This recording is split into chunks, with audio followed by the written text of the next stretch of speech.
మీరు ఎప్పుడైనా అనుకున్నారా మనకి నాలుకతో పాటు చెవులు కూడా ఎందుకున్నాయని? ఇప్పుడు మీరేమంటారంటే ఆ మాత్రం తెలీదని. మనం మాట్లాడటంతో పాటు వినడం కూడా నేర్చుకోవాలంటారు. మనమిప్పుడు దీనిని మరొక కోణంలో కూడా చూద్దాం. ముందొక విషయం చెప్పండి. మనల్ని పొగుడుతూ ఉంటే వినాలని కోరుకునేదెవరు? అందరూ కోరుకుంటారు. ఇక్కడే ఉంది అసలైన విషయం. మిమ్మల్ని పొగుడుతూ ఉంటే మీరు అవి మీ చెవులతో వినాలి అనుకుంటే గనుక ముందుగా మనం ఈ నాలుకతో ఇతరులను ప్రశంసించడం నేర్చుకోవాలి. ఈ పొగడ్తల విషయంలో ఒక ప్రధానమైన విషయం నేను మీకు తెలియచేస్తాను. మీరు ఎవరినైనా పొగిడారు అంటే అన్నిటికంటే ముందు ఆ వ్యక్తిలో ఉత్సాహం రెండింతలవుతుంది. ఆ తర్వాత తనలోని పరీక్షగా చూస్తే ఆ మనసులో కూడా ప్రశంస వల్ల కొంత సంతోషం కలుగుతుంది.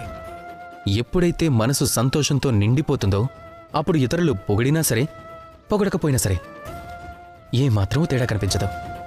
కనుక ఎప్పుడూ ఎదుటివారిని గౌరవించాలి, ఆదరించాలి, వారిని ప్రశంసిస్తూ ఉండాలి, ప్రశాంతత పంచాలి, వారిలో ఉండే మంచి గుణాలని వారికి చెప్పాలి, వారి మంచిని గుర్తు చేస్తూ ఉండాలి, వారిలో ఉత్సాహం నింపాలి, జీవితాన్ని ఆనందమయం చేయాలి. ఆ జీవితం మిమ్మల్ని ఇక ఎప్పటికీ మిమ్మల్ని వెనక్కి తిరగనివ్వదు.